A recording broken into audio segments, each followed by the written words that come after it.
Hi, everyone. I'm Andre Sr. with KTVU Fox 2 in the San Francisco Bay Area. We continue to look deeper into the COVID-19 issues and something that we're all facing around the country, locally, and the world as well. I'm joined now by Travis Groff. He's with Mindful Littles. First of all, Travis, tell us a little bit about your organization.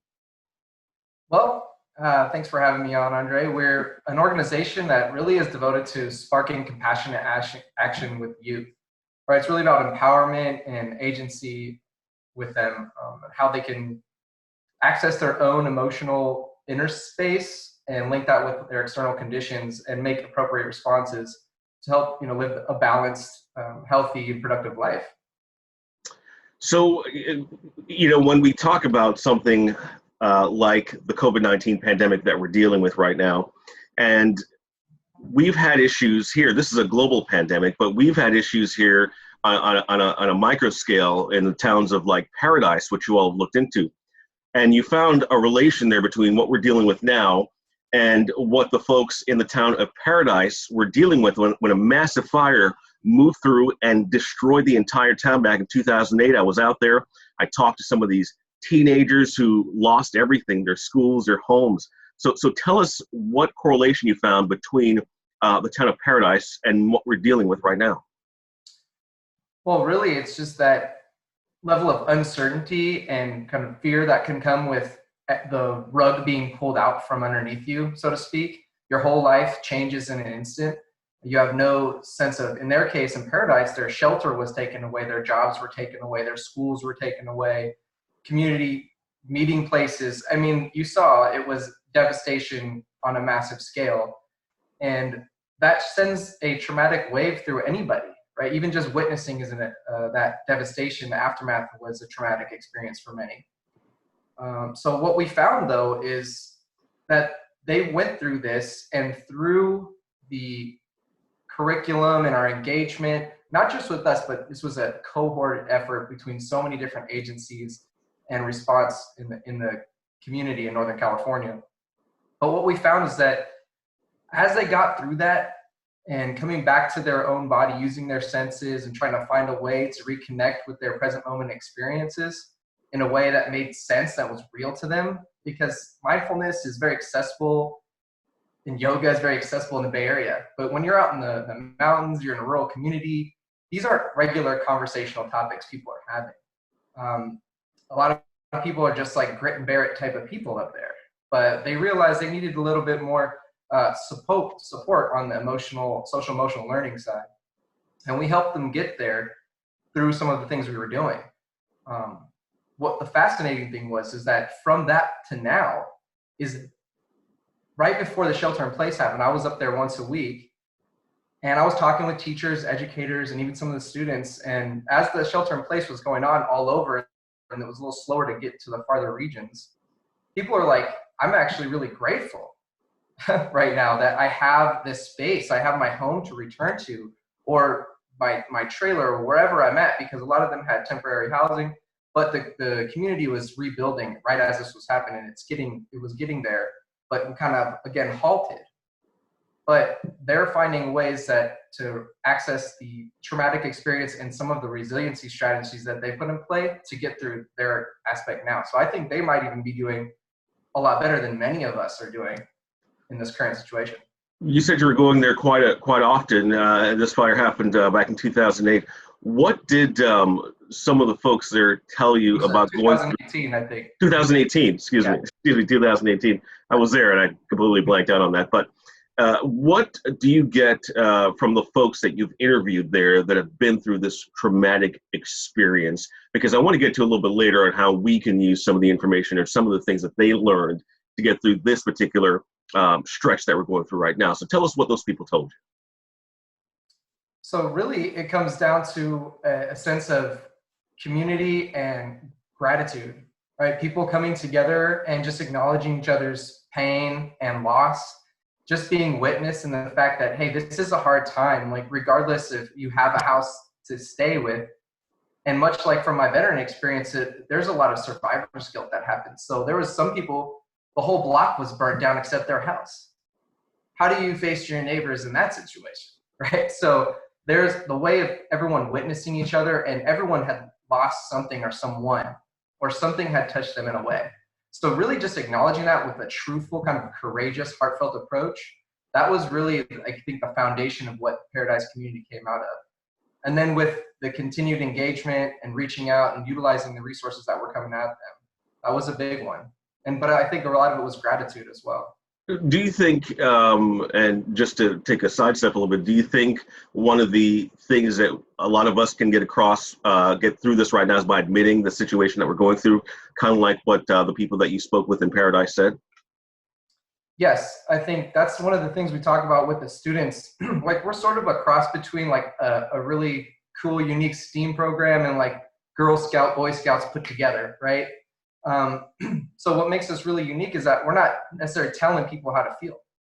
We're actually inviting and asking people to how to feel and what's really going on with them. And if you meet someone where they're at and you just give them the space and create a container of safety, hey, how are you feeling? What is going on? And let's start there. And really them earnestly stepping into that. And that's a frightening place to be because a lot of our conflict goes with not wanting to admit and pulling away instead of leaning in. And that's hard for people to do. You know, in what do you make, you're witnessing this global pandemic. I mean, when I was down here, I mean, I go to these fires and I cover these fires. So I've seen the devastation that happened in Paradise and what these folks lost. But a lot of folks down here in the Bay Area have never seen that except through their TV screen. So now we have this COVID-19 pandemic where we're all locked in their house, unable to do the things that we normally are used to doing, driving to the gym, going to the park and meeting up with friends at a bar, those things. What are the long-term effects of that if we don't start with first acknowledging the situation we're going through? Well, I think you just creating like a groove of trauma that continues to go deeper the longer you resist and kind of push away what you're feeling. It's like there's an analogy I've used before and I've heard from, I wish I could remember the name of the person I heard this from, but it was a very brilliant psychologist. And she was talking about how when you drive off-road, you create grooves in the new path. And the more you drive off that road and you more go that same path, you further entrench the groove. So if you're ever going to change that path you're on and cut new grooves, it's going to be bumpy, it's going to be hard. But the same can go, it's bidirectional. The more you do something, the more you reinforce that, both neurologically, physiologically. So the quicker you can start acknowledging where you're coming from that heart space, what your heart is actually trying to tell your mind, and you kind of sync those things up, you start creating these more clear pathways to your reality, your present moment experience. And really, it's just about coming home to your body in that sense. So talk to us about what you learned and from how these folks, what did you teach them some of the types of things that they can do to cope with the situation they're going through? Well, some things, I mean, we start with the kids, really from our Myself curriculum that we use, which is mindfulness, yoga, service, social emotional learning and fun, right? Sorry. And, but really we start with mindfulness because it's about coming back to what you're feeling and experiencing. So kind of acknowledging that there's many different ways to get to that one point. But we use a lot of anchoring thoughts about, or concepts about anchoring in nature, right? Feeling your feet on the ground like roots, like trees of roots, like roots of trees, right? And then the ocean and the sky, these are like natural phenomena that you can anchor onto at any time to come back to because we get disembodied, we get separated, right? Our mind takes us away from this. So that's the first thing, but a lot of it was also to kind of be fun and playful, right? Isn't seeking out the perspective shift of saying, hey, I don't have this house, but I have my family to lean on. So perspective shift, gratitude, looking to what you have and not what you don't have. Because the more we focus on what we don't have, we have a negative bias, right? And we're programmed this way for eons of evolution to save ourselves. But when you start to focus on the positive, focus on the good, and it's tough when you've just been dealt a devastating blow, right?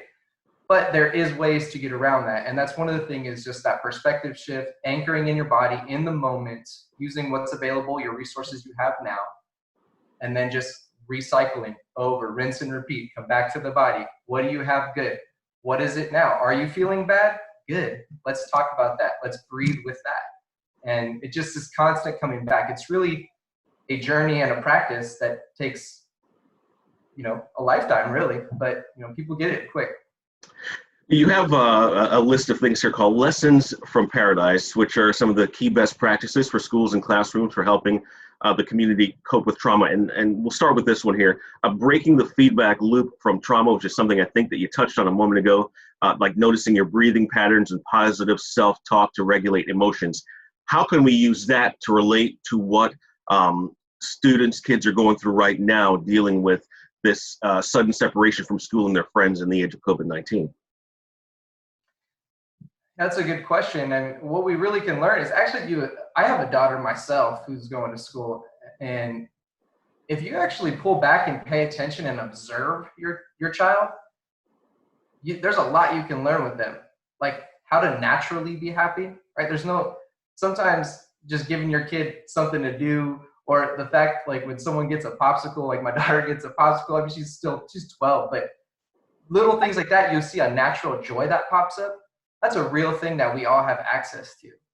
And that like mindful littles, we say there's a little in all of us, right? So there's that natural essence of innocence and just purity that we all have. We forget that as adults. We get a little bit jaded, right? Life, bills, responsibility, loss, expectations not being met. So it's accessing that natural joy, which is tough. But if you look at your child and you observe, and I witnessed these kids come out of their shell really quick over the course of a few months. Kids were hugging me after lessons, and they were just happy that people cared about them. So when you are able to practice some self-love, that positive self-talk, it starts to reverberate out in a very beautiful, natural, and organic way. And that bleeds right into this next that I see listed here, which is gentle release versus avoiding trigger. Explain how that can work right now. I'm going to give you a concrete example. One day I was facilitating this past few months, and a little girl who had lost everything. Her family had lost literally everything. I think perhaps one of her family members was even taken. And what happened? They were having fires again this year in 2019. That happens every year, right? We have fire season. Oh yeah. Controlled burns even, right? Yep.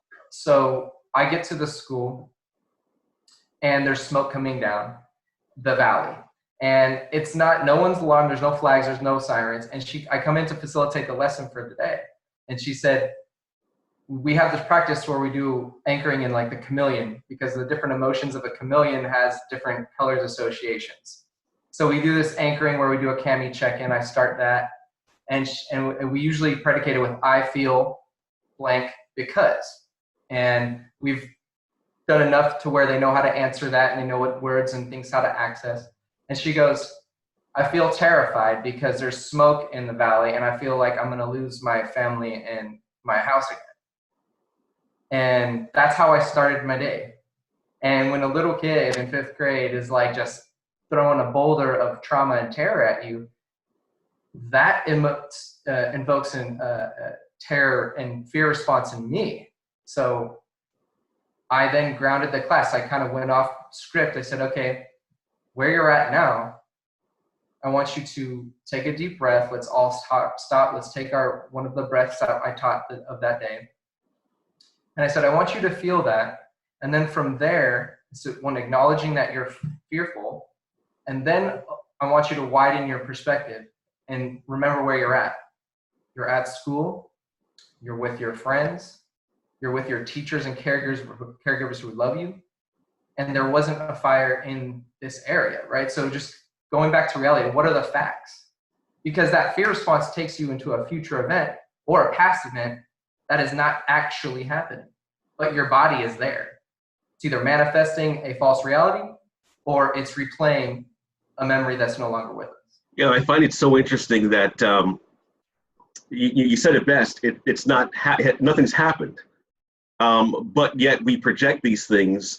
So you think about COVID-19, you see the news. A child might see their parent talking about something on the news about people getting sick and perhaps passing away, and all of a sudden your mind goes to an area, and you put it so plainly to say, hey, but just center yourself a little bit, because that's not reality, not right now at this moment.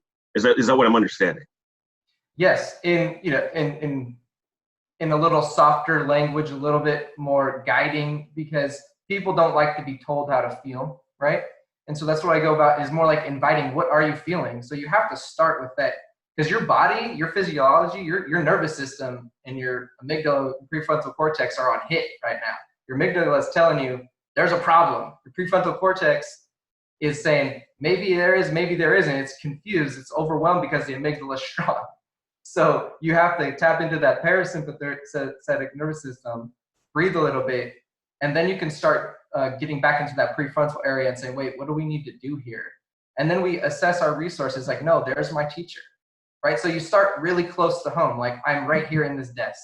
And then you go out and then you start to expand. And so, yes, it is like what you said, but you can't thin slice to the point sometimes with people, because then The approach like, is the approach is important, is what you're saying. It's and that's what you all are talking about here, is how to approach it when you're dealing with children in this case, because you can't be even adults don't like to be told bluntly how to feel. So that's why therapy is a good thing to get them to that area without telling them how to feel. Correct? Exactly. And I do this work with adults as well. And that's why I have that title, I said, of Adult Wellness Program Manager. We have different programs because we're a whole family, a whole person, whole community approach. But it starts with the kids, then it starts from there, then it ripples out.